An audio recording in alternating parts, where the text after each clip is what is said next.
ओडिशार नव उत्कलर निर्माता तथा समाज संस्कारक पूर्वतन मुख्यमंत्री नवकृष्ण चौधरी 124तम जयंती बड़चना ब्लॉक अंतर्गत पतराजपुर स्थित ओडिशा स्टेट ब्रिगेड स्कूल परिसर में शनिवार दिन पालित हो जाइए।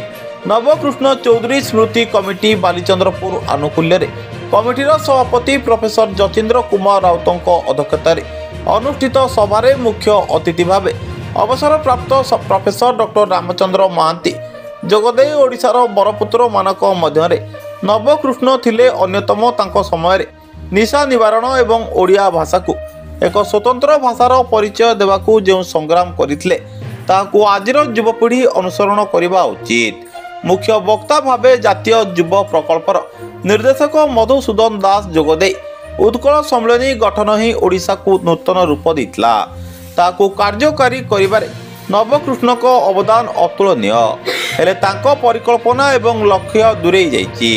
सम्माननीय अतिथि भावे कवि रुद्र प्रसन्न सामल प्राक्तन सरपंच विलास चंद्र बारिक जोगदे वक्तव्य प्रदान करथिले। प्रारंभिक सूचना वरिष्ठ खबरदाता प्रदीप कुमार पृष्टि प्रदान करथिले। स्मृति कमिटीर संपादक एकादशी सेठी स्वागत भाषण प्रदान करथिले। प्रारंभ में अतिथि माने नवकृष्ण चौधरी फोटो चित्र रे पुष्पमाल्य अर्पण करने सहित धूप दीप दान करथिले। ए कार्यक्रम परिचालन सहयोग करथिले आलोक कुमार प्रधान एवं प्रताप कुमार सेनापति। धन्यवाद अर्पण करथिले प्रेस क्लब बालीचंद्रपुर सभापति प्रकाश चंद्र सामल।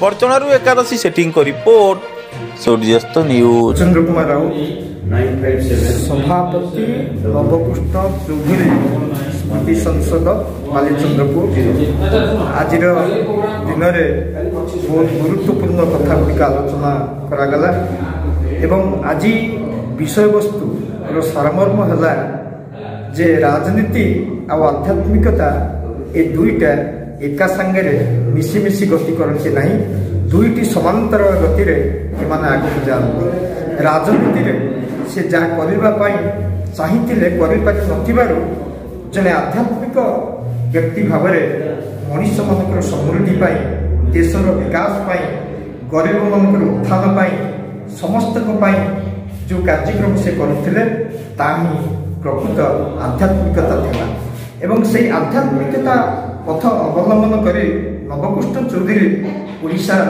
जड़े जड़े आदर्श मनीष भाव प्रतिपादित करते जहाँ स्मरण कर आज 124 वर्ष पर आम स्मरण करुचे कथा को से कर कम को आम स्मरण करुचे आलोचना करुचे एवं आज जो दिवस गोटे संकल्प निगला जे अंतत आम खाली दिवस टी पालन कले हम ना आम किपरि भाव अधूरा रही स्वप्न को आम साकार करवा से आज गोटे संकल्पर संभावना ये कार्यक्रम माध्यम सृष्टि करागला।